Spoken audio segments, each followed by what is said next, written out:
మంచి గొప్ప ఉద్దేశంతో మేము బీసీ సమన్వయ కమిటీ శ్రీకారం చుట్టడం జరిగింది ఆంధ్రప్రదేశ్. ఏమడుగుతున్నాం? మేమెంతో మాకంత.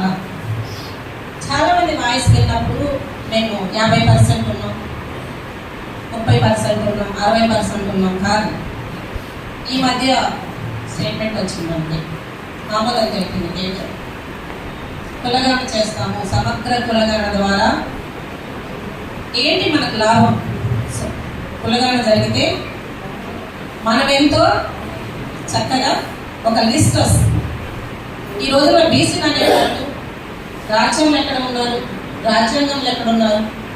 కానీ రాజ్యాంగం కల్పించింది ప్రతి ఒక్క పౌరుడు కూడా మంచి హక్కులు ఉన్నాయి. మనకి చట్టం మన గురించి వాళ్ళ గురించి కాదు చేసింది.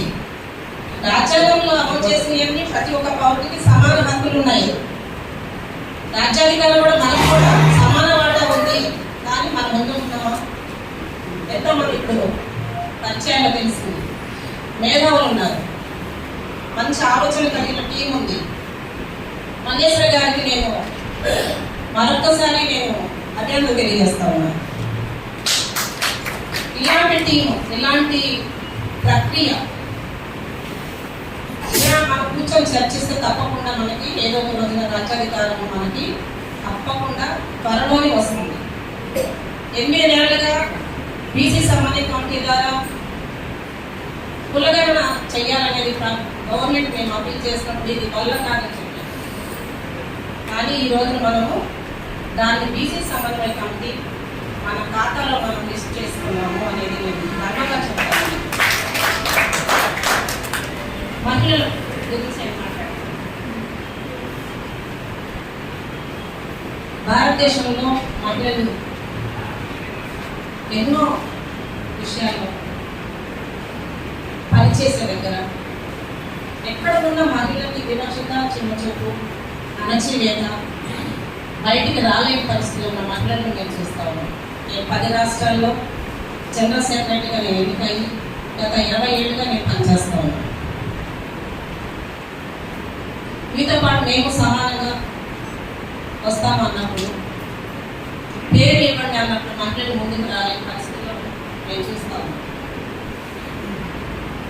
అలాంటి చట్టాల్లోకి మేము ఇంప్లిమెంట్ చేసినప్పుడు ఖచ్చితంగా ఎక్కడైతే మహిళ ముందుకు వస్తుందో అక్కడ ఖచ్చితంగా విజయం అనేది మనము చూస్తామనేది అనుభవంలో నేను చెప్తాను.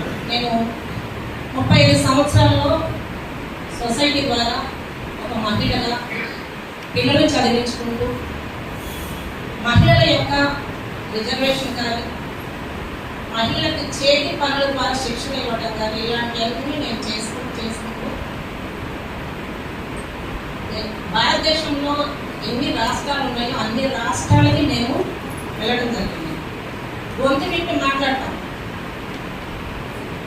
ఎక్కడైతే మహిళకి అణచివేత గురవుతున్నారు, ఎందుకు రాజ్యాంగంలో కల్పించిన హక్కులు మహిళలు ఎందుకు ఇంప్లిమెంట్ చేయలేకపోతున్నాం, ఇలాంటి చట్టాల్లో మాట్లాడినప్పుడు మంచి తరుణంలో బీసీ సమన్వయ కమిటీ మేమెంతో మాకంతా అన్నప్పుడు మా వాట కూడా మహిళా రిజర్వేషన్ అనేది ఖచ్చితంగా అమలు అవ్వాలి. ఎంతమంది రిజర్వేషన్లకి పురుషులతో పాటు స్త్రీలకు కూడా ఎంత వాటా ఉందో మహిళలకు కూడా అంతే వాటా ఉంటుంది. అలాంటి స్త్రీ కమిటీలు, మహిళా కమిటీలను ఏర్పాటు చేసుకుంటూ గుంటూరు శ్రీరాములు గారి మీటింగ్ పెట్టినప్పుడు 300 మంది మహిళలు హాల్ నిండిపోయారు. ఎంత ఉత్సాహం! తెలుసుకోవాలి ఏం జరుగుతుంది. ధైర్యం లేదా మహిళలకి? లేదండి, ఖచ్చితంగా చాలా మంది అనుభవం ఉన్న వాళ్ళు